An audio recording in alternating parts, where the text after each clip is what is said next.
Hello and welcome back to the channel. There's a lot to go over today. We have a lot of material, a bunch of hands, a few announcements, and of course addressing the elephant in the room, which is this ridiculous hair. The real subscribers know that I had this way back at the start of the channel. So I think about it for a little bit and slide out a bet of $105. Anyway, let's move on to, I guess we'll start with a few announcements. I'll be going to Vegas this upcoming week. I think it's August. I'm not even gonna guess. Here are the dates. Here's details. If you guys are in town or if you just like poker vlogs from Las Vegas, stay tuned because those are on the way.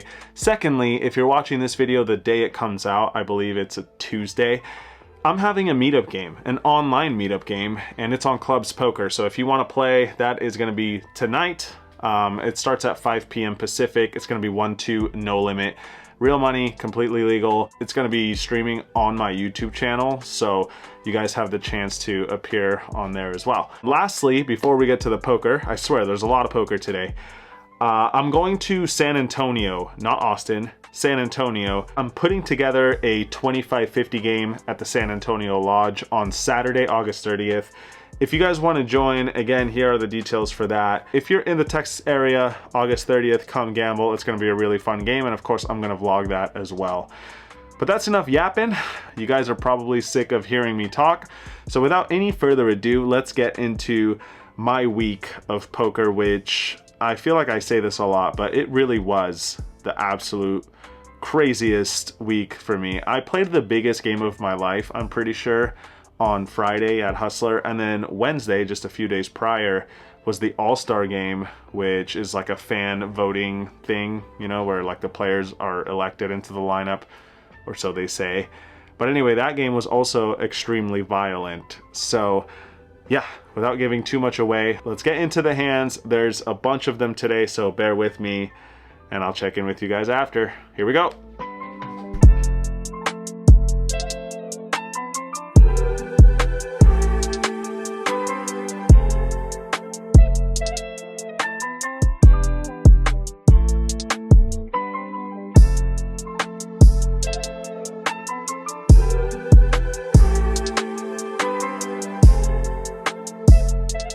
All right, let's get going. We're going to start with the All-Star game, which was a 50-100 game, but with a bunch of straddles as per usual. In this first interesting hand, I am in the double straddle for $400. Dylan limps in, airball raises to 2K on the button. There's a few callers in the blinds, and then I look down at an amazing hand in the double straddle, Ace King, especially facing a raise from airball on the button and two callers. This feels like the dream. So I, of course, raise it up myself. I make it 14,000. Dylan's out of there, then it gets to airball, who decides he's actually all in for 75K. Back around to me, and look, when he's going all in for that much money, I don't really think he's messing around too often, but we're flipping against most pairs, and we might even have him dominated if he's got a hand like ace queen suited or ace 5 suited, say he's bluffing with something like that. So I make the call, and it's a classic flip, ace king versus pocket tens. We run it just once, and unfortunately find no help. So we're going to start off this day losing a $156,000 pot. In the next one, Dylan makes it $600. 4 players make the call, and then it gets to me in the straddle looking down at queen jack suited. Obviously calling here is standard, but I think occasionally re-raising with a bunch of dead money in the field is okay. And this time I go for it, so I bump it up to 7K. It's nice that Dylan folds pretty quickly. He's probably the guy most likely to have a strong hand.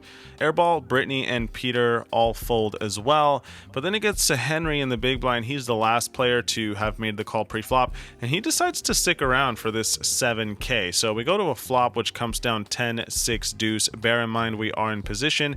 So this is looking pretty good for me. We have 2 overs, 3 to a straight, 3 to a flush.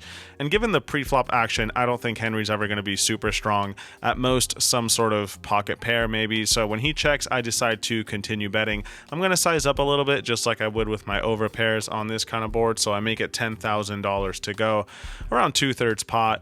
Henry thinks for a while and makes the call, which obviously is not great since, you know, we have queen high, but at the same time, we could continue bluffing on certain turn cards like any Broadway. Of course, making a pair would be great too.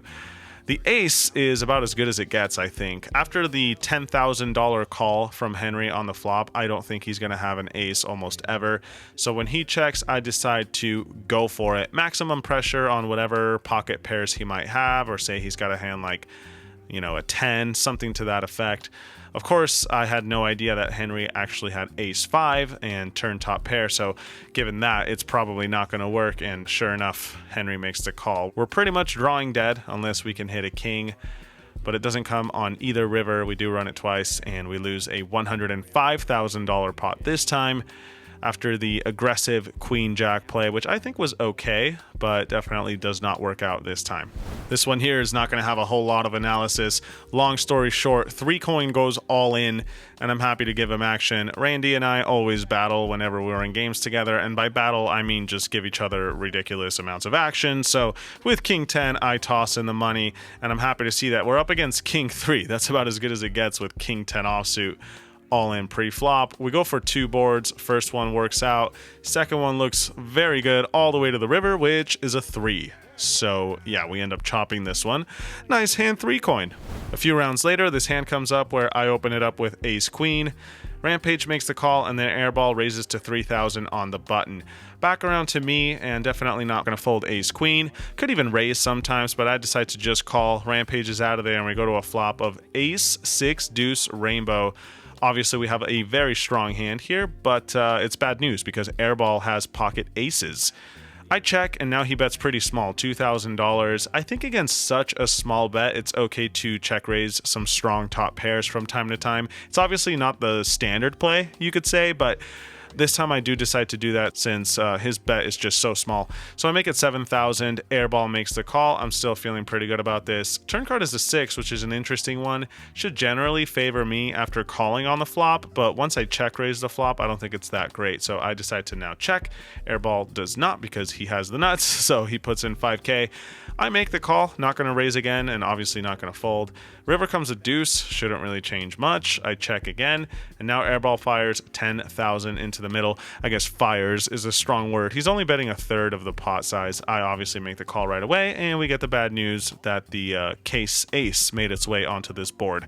Nice hand to him, $51,000 pot going the opposite direction. In the next super fun and entertaining and exciting hand of poker, I make it $600 with pocket 9s. Everyone and their mother makes the call, and we go multi-way to a flop of king queen 5 with a flush draw out there. Doesn't look great for pocket 9, so when it gets to me I check, and everyone else checks as well. So we all see a turn card, which is beautiful. The 9 of clubs. Suddenly my hand goes to pretty lame to very strong, only losing to Jack 10 since kings and queens would have re-raised pre-flop. So it checks around to me, and I bet $1,200. Everyone folds until it gets to Sashimi, who goes for the old check raise, making it $5,000 to go. I find it unlikely that she's bluffing here, and even a hand like 2 pair might just call, so I immediately think she's probably got Jack 10. Maybe I'm wrong, but maybe she would be bluffing pretty often. I'm not sure. I don't play with her very much, but I already don't like this spot. We do have position though, and of course outs to a full house, which would be ideal if she does have a straight, so I make the call. River card sucks. It's the 10 of hearts, so even on the off chance she was bluffing with a flush draw, that gets there as well. Sashimi now bets 10K, and I fold right away. Unfortunate, but yeah, we're going to lose this one too. And with that, we move to the last interesting hand of the All-Star game before we go to Friday night. In this one, the bounty game was on, which means if you win 3 or 4 hands in a row, you collect a bunch of money from everybody. I'm on 3 hands in a row at this point, which means I've already won my first bounty. And if I'm able to win this next hand, we get another bounty, which I believe was $2,000 or $3,000 per player at this stage. Anyway, for that reason, I straddle for $1,000, trying to get players out of their pre-flop. Rampage limps in with ace king.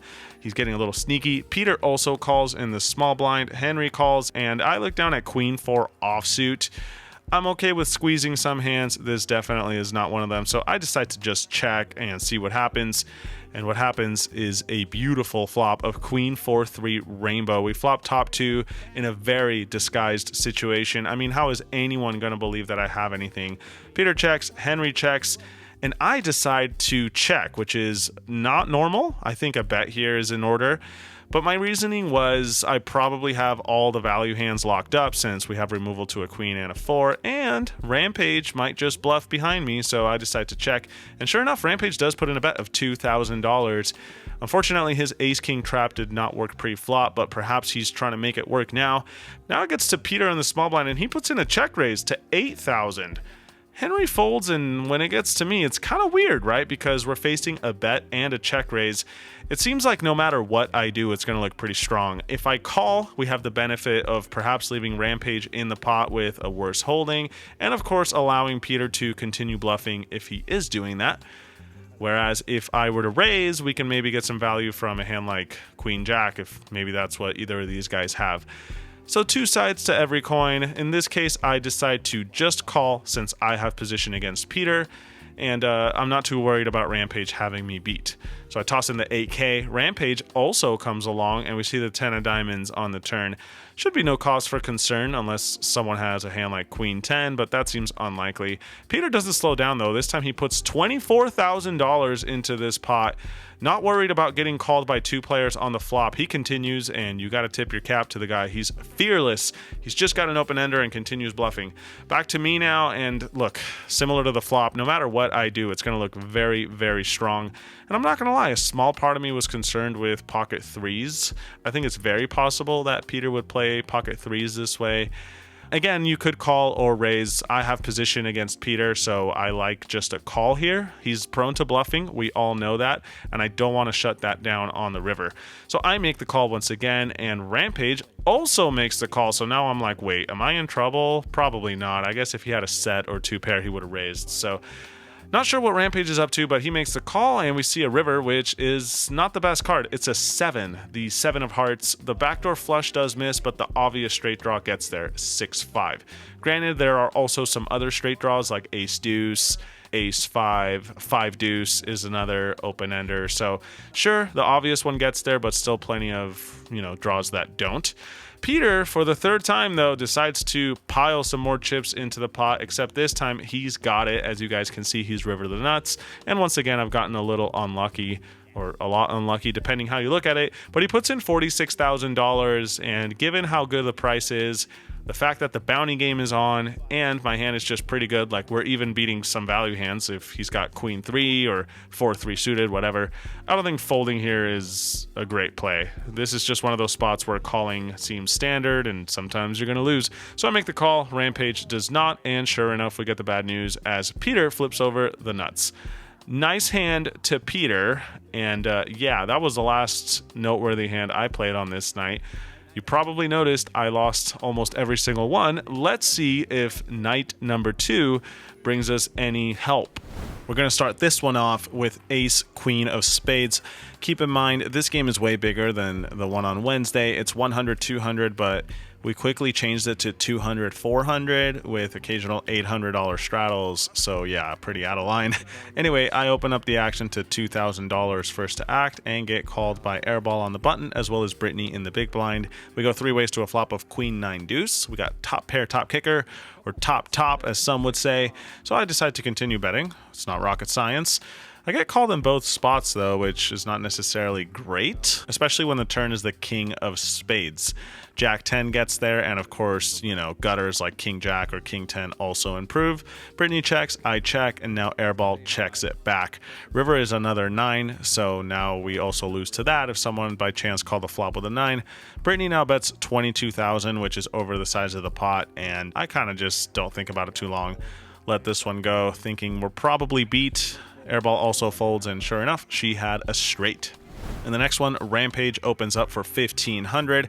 I look down at pocket 10s in the big blind. I think it's a standard re-raise, although calling doesn't seem that terrible either. I make it $7,500 though. Rampage makes the call, and we go to a flop of all overcards. It's queen, queen, jack. Still, I think it's a board where I would want to bet all my hands for a small size, since this is a re-raised pot. So I put in a third, 5K chip. Rampage makes the call, which, is not ideal. And we go to a turn card, which is a 3 of clubs. Now checking seems like the right play, so that's what I do. And Rampage bets some amount, like half pot or something. I just decide to fold since I have the 10 of diamonds. We have removal to a bunch of potential bluffs. And yeah, it's pretty likely we're just beat. So I let it go, and we lose that one against ace jack. Next, this hand comes up where I open the button to 2,000 with king 10 off.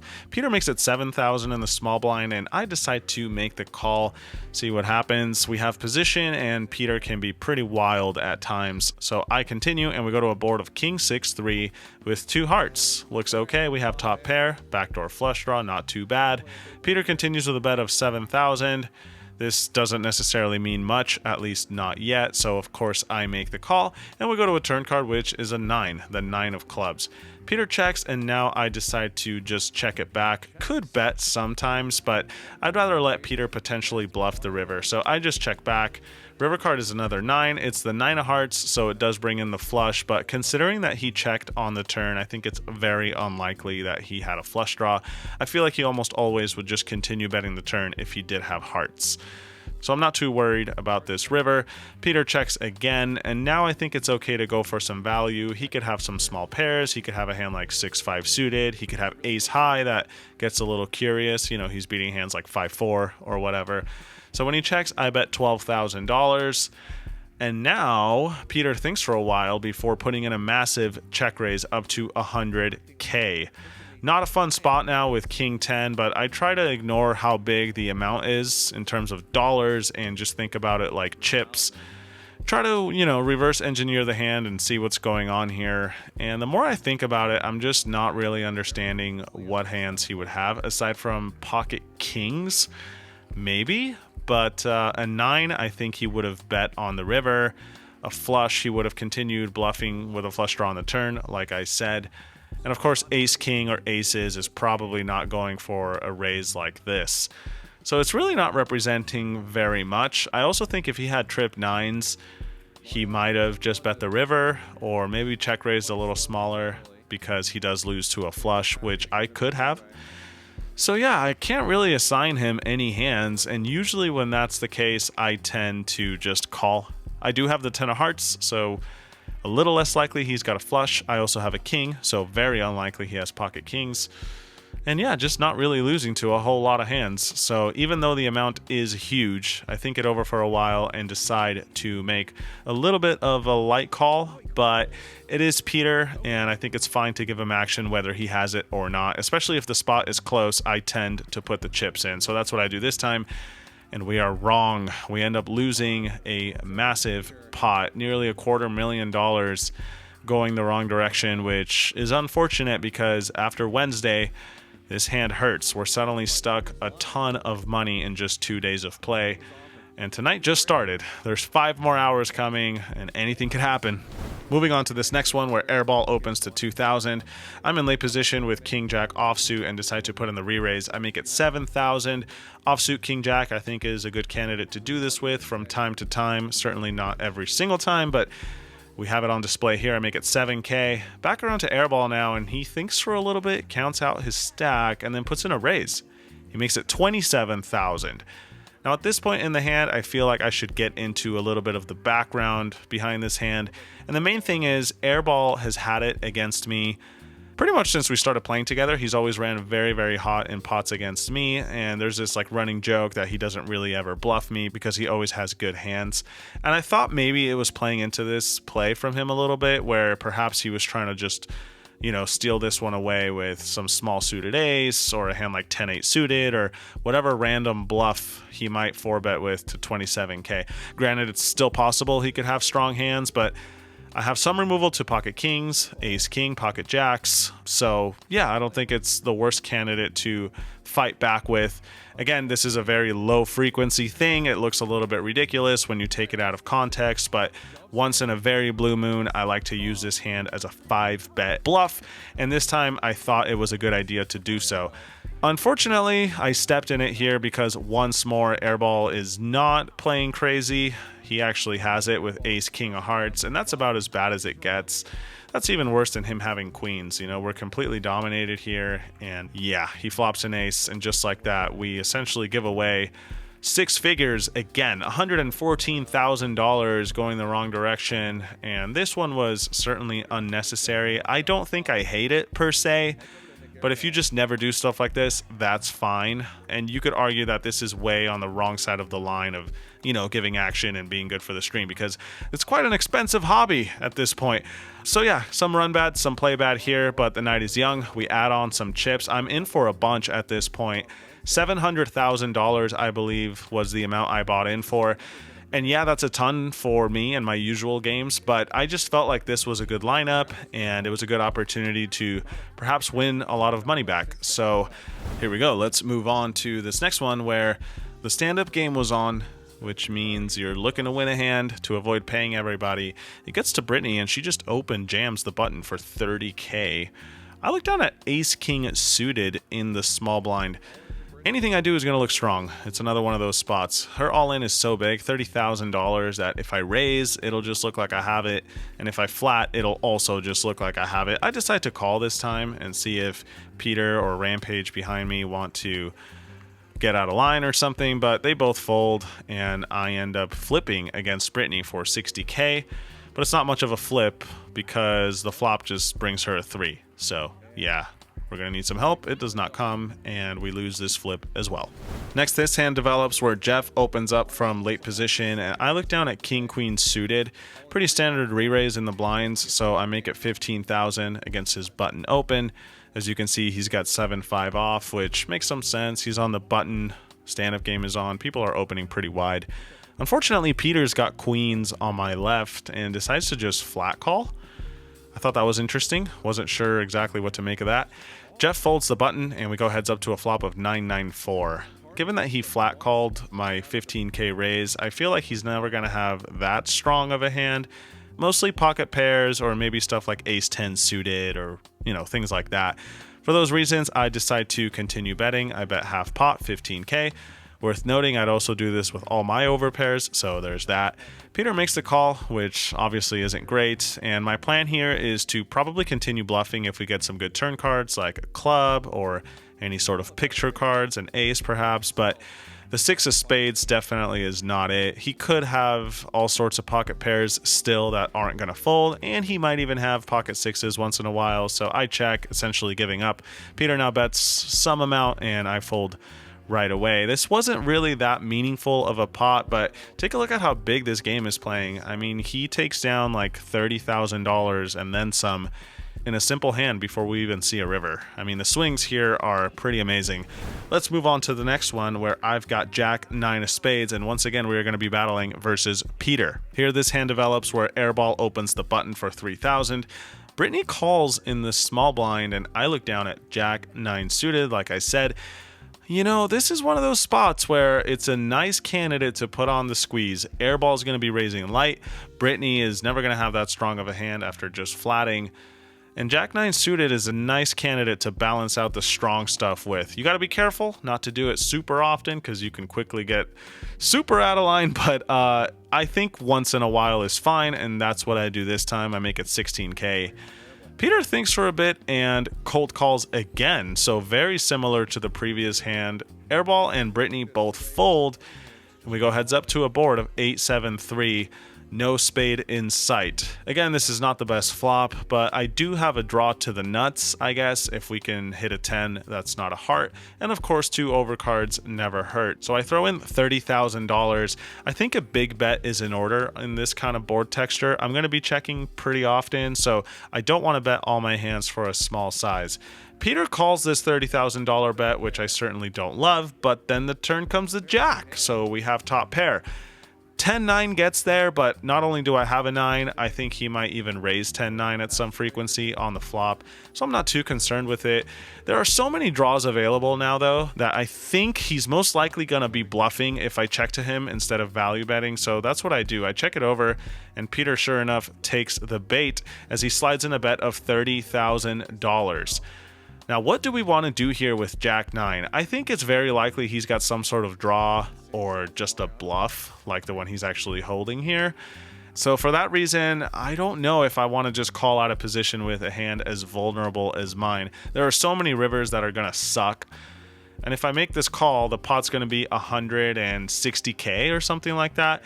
And it's going to leave him 180 behind.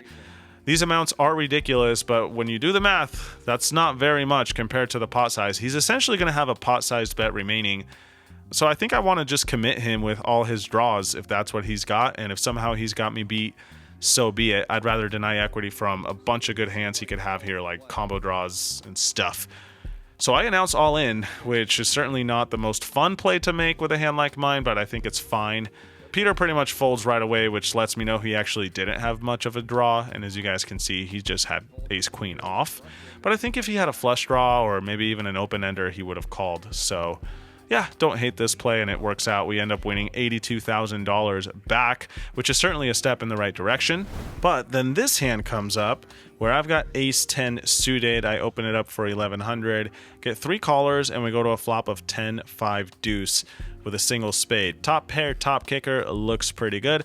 I think betting this hand almost always is the best play, but occasionally checking just to remain, a little unpredictable is fine as well, especially when you have players behind who are prone to betting when they sense weakness, and I'm referring to Peter and Rampage on the button. So when airball checks, I check it as well.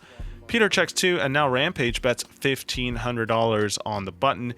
Now airball check raises from the big blind. He makes it 6K, kind of putting me in a weird spot now facing a bet and a check raise.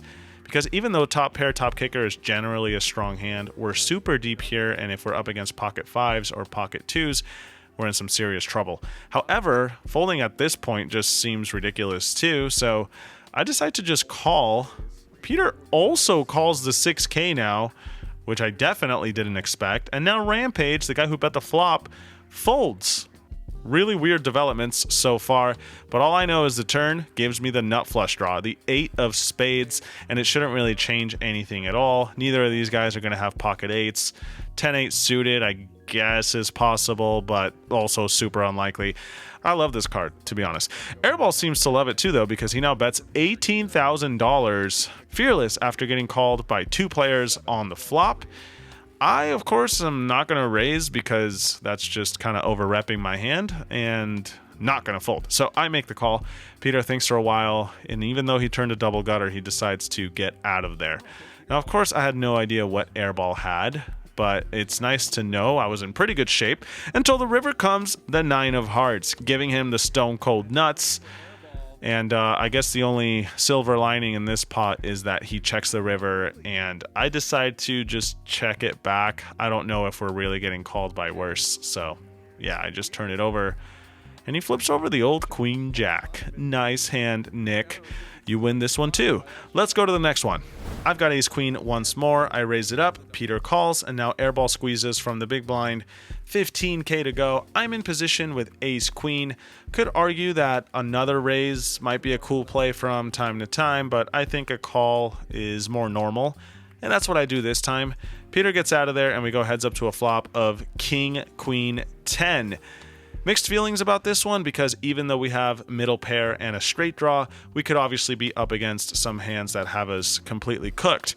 Airball continues for a small bet of 8,000, and of course I can't fold just yet, so I make the call. Turn card's the 9 of clubs. Any jack now makes a straight, and of course pocket 9s make a set, which I wasn't really thinking about in the moment, but there you have it. Anyway, airball checks, and my immediate thought is this might be a cool card to bluff, but then I realized my hand is actually strong enough to just get to showdown, I think.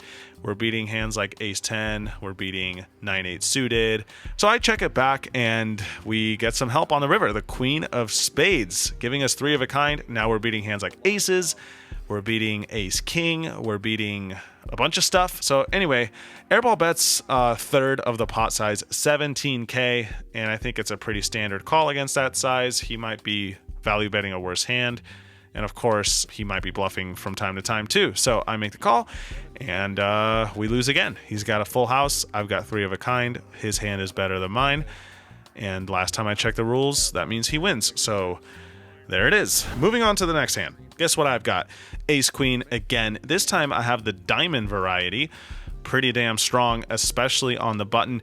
I raise it up to 2,000. Peter calls in the small blind, and now Jeff raises from the straddle. He makes it $14,000 to go. I've been playing with Jeff for a couple of weeks now, and even though he does have some good hands sometimes, he also is quite aggressive with the squeezes. Not always strong hands, and as you can see here, we have that on full display as my man has got Jack 3 suited, making it 14K. Anyway, back to me now on the button, and I think I want to raise again here. Calling also completely acceptable, but just for pure value and the fact that my hand is super strong against Jeff's overall holdings, I think another raise is in order, so I make it $40,000. It's at this point that Peter, who, remember, just called my pre-flop raise to 2,000, it's at this point that Peter goes in the tank, which I found to be extremely interesting. Mainly because if he had something strong, why wouldn't he have re-raised me when I raised the button? That doesn't make a lot of sense to me. So yeah, now he goes into the tank and eventually comes up with a very weird play where he puts in the back 5 bet, but it's super small. He makes it 90 or 95,000, barely more than a min raise over my 40K. And look, the pot is 150K now, and it's 55 for me to call in position. I don't really know what he's got, but what I do know is my hand is super strong still. It's a very nice holding, and even if somehow we are behind, we can always flop some stuff as well. So given the price, given position, given everything, I think a call here is fine. That's what I do, although I'm definitely treading lightly because his call 5-bet small blind play has me on high alert. We go to a flop with 200,000 in the pot, and it couldn't be any worse. It's 9-7-6 with 2 clubs and a spade. Not even a single diamond out there. No straight draw, no pair, no nothing. And Peter just jams for 372,000 into 200K. That doesn't leave me much of a choice. If you're bluffing, congratulations, I fold. It turns out he had pocket aces. Didn't see that coming. Very sneaky from him, and we lose another $100,000 just like that. Now, if you haven't noticed by now, I am stuck an amazing amount of money. Pretty sad, to be honest, because I felt like the game was good and, you know, I wasn't too up in the clouds with my thought process. I felt pretty locked in, and then everything just started backfiring and not working out. There's about an hour left of the stream. The show rolls on, and it rolls on to this hand where Rampage opens up to 4,000. Jeff calls on the button, and I decide to squeeze from the straddle with King 8 suited. Might seem a little bit aggressive, and that's because it is, but suited kings like King 8 suited and King 7 suited play pretty well as re-raises.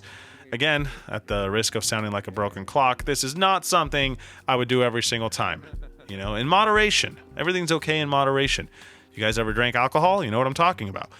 But of course, I'm not going to include every time that I fold it because that's boring. So anyway, I raise 25,000. Rampage makes the call. Jeff is out of there, and we go heads up to a flop of 8-6-5 with 2 clubs. Interesting board. What do we want to do here? Do we want to bet small? Do we want to bet big? Do we want to check? I kind of think all 3 options have a little bit of merit.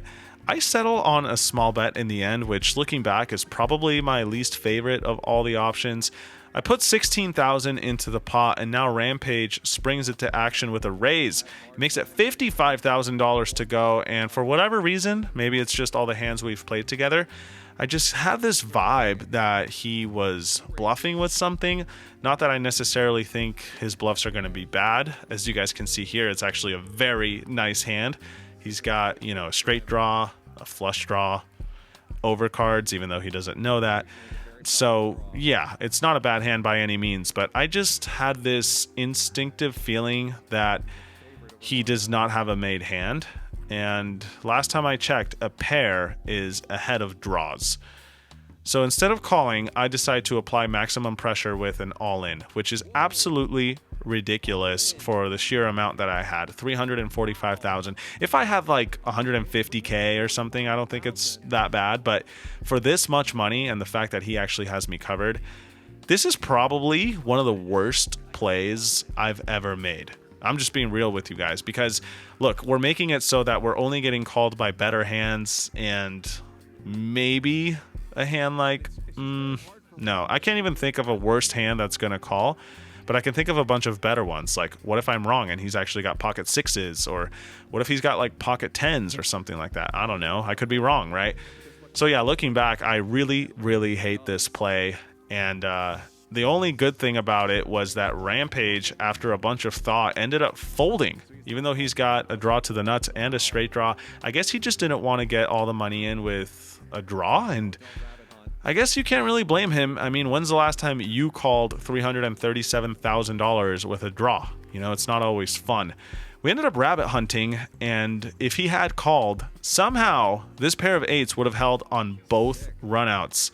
That's right. Both turns and both rivers would not have improved Rampage's hand. So being results oriented here, he made a very good fold, and we end up winning around $100,000 of profit in the process. Crazy hand, and a pretty embarrassing one to show, honestly, but you know, just telling the story. With that, we arrive at the next hand, which is kind of the pinnacle of this entire video, if not my entire YouTube channel so far. It is probably the wildest hand I've ever played. Here we go. I look down at 10-9 of clubs on the button. I raise it up to 2,000. Peter calls in the small blind, and Jeff defends the straddle. Nothing out of the ordinary so far, but we go to a flop of Jack 7-5 with one club. Looks pretty good to me. We have a draw to the nuts, we have backdoor flush draws, and there are hardly any hands to be worried about. Even if they've got a jack, it's going to be tough to hang on across multiple streets of betting.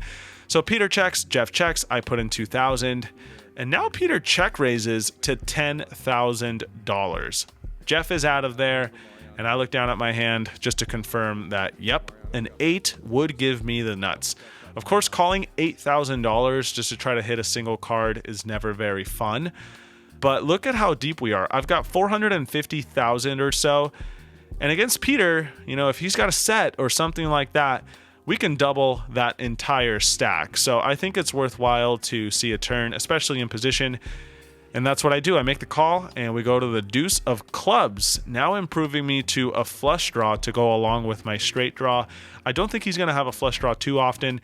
So now the same thought process applies, except it's not just the 8 we're looking for, but any club to make us a bunch of money on the river. Peter bets $30,000, and with that reasoning, I once again have to make the call. It sucks that he's making it pretty expensive, but again, I think if he's got a set or 2 pair, this is a worthwhile investment. Now, of course, I had no idea the man actually has just a straight draw with 6-4 offsuit, similar to the previous stream where he had an open-ender and I had queen 4, except this time, after I make the call, the river works for me and not for him. It's the 8 of spades. Oh my goodness. We have the nuts, the absolute nuts. It takes a few seconds to sink in, honestly, because I had been running pretty lame the last 2 days and didn't really expect to get there. But there it is, clear as day, the 8 of spades, and there is no hand possible that could beat mine. The worst that could happen is we chop. Of course, that is the stuff dreams are made of, especially after your opponent has also rivered a straight, just to make this card that much more miraculous. And he bets $120,000 with around $400,000 remaining in my stack. I mean, this is just a ridiculous hand. Obviously, there's nothing for me to do but jam all in and cross my fingers that he's actually got something to call with. So after a few seconds of deliberation, I do announce all in. Peter does not fold. He's got a straight, and of course, folding that hand would be nearly impossible, so I can't blame him for making the call. And that is how you have a $909,000 pot. By far the biggest pot I've ever played, and it breaks the record for that legendary aces versus kings from a few years ago. I mean, it felt like this hand was sort of a culmination of running bad for 2 days straight, and it all just evens out in this one giant form of run good. I'll happily take it. Sometimes poker is just like this, where the hands play themselves. This is just one of those cases, but of course it's a giant pot, and that's really the highlight about it. So yeah, this was near the end of the stream. It got me unstuck. We're now up around $200,000. But before you go anywhere, we have one more hand where perhaps it's time to get some momentum going, as I have pocket kings. For the first time in a few weeks, I look down at pocket kings, and it's in a giant game. This is an awesome situation, especially when I raise. Rampage re-raises me, and then Jeff also raises. I mean, what is going on here? Part of me is like, wait, does someone have aces? Is this some kind of sick joke? But then I just bring it back to reality and look, if someone's got aces, so be it. Anyway, Jeff makes it 28,000 from the small blind. That means I have position against him, and we kind of have the liberty to either flat call and under rep our hand, or just put in a 5 bet and see what develops. I decide to take the sneaky route, mostly because Jeff he's an animal. I mean, he can bluff his entire stack. He can value bet a hand like queens or jacks if it all comes low. And of course, if somehow we spike a king and he's got ace king, that would be great too. So raising is fine. I decide to call and see what happens. Rampage gets out of there and we go heads up to a flop of jack 10-6 rainbow. Not necessarily the best board ever, since now we lose to jacks or tens, but once he checks, I feel it's pretty likely he's got ace high or maybe a hand like pocket queens. So I put in a small bet. It's time to start getting some value now. 16,000, Jeff makes the call, and we see a terrible turn card. It's the ace of spades. I can't really think of too many hands we're beating now aside from exactly pocket queens. He checks, I check it back. River doesn't really change anything. It's the 9 of spades.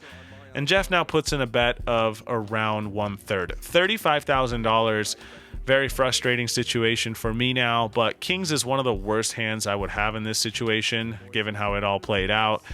So even though it's frustrating and kind of annoying, I think we just have to fold. We're probably not getting bluffed, and if he is, then so be it. I eventually do let it go, and yeah, he had ace king. So I thought maybe after the 10-9 of clubs hand, we were going to get on some sort of heater, but not meant to be. I fold and give back around $52,000 in this hand. Such is life. We're still up for the night, and that was the last interesting one that I played. So hell of a session, absolute roller coaster. Stay tuned for some final thoughts, and as always, I hope you all enjoy the hands.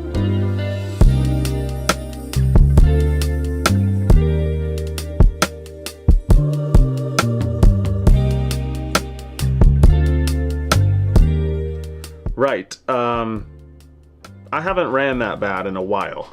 You guys probably know that if you frequent this channel. But that's just how it goes. You know, you can't run hot forever. You can't win every session. And sometimes, if you play often enough, you're going to go on these runs where it feels like you lose every single hand. Outside of that, I also felt that I didn't play amazing, but considering how poorly things were going, I'm pretty okay with most of my decisions, and I think there weren't too many ridiculous blunders. There were certainly a few, but overall, I'm quite happy with myself for remaining focused enough. I was definitely feeling it a little bit, you know, emotionally after being stuck over $500,000 at one point this week, but needless to say, that massive pot at the end definitely helped, and I ended up only losing $100,000 on the week. Here are the results for both Wednesday and Friday. I played the biggest pot of my entire life. I won this pot, and I still lost this week. So yeah, not exactly the best overall result, but of course it could have been way, way worse, so I'll happily take it, again, considering how unlucky I was getting in a lot of spots. But anyway, that's enough of poker for today. If you guys made it to the end, I appreciate it. If you gave this video a thumbs up or a comment or whatever, that goes a long way into helping grow the channel. And yeah, don't forget about the meetup game tonight. It's starting in a few hours. Again, if you're seeing this on the day it comes out, I'm playing tonight, 5 p.m. Pacific. Here's the QR, just scan that or hit the link down below. Both work. And yeah, come gamble it up. Also, don't forget to hit me up on Instagram if you want to play in San Antonio at the end of the month. And yeah, stay tuned for some Vegas content. I'll be going in a couple days. It's going to be a good time. That's all I got. As always, thank you guys for watching. I will see you all next time. Good luck in your local games. Okay, bye.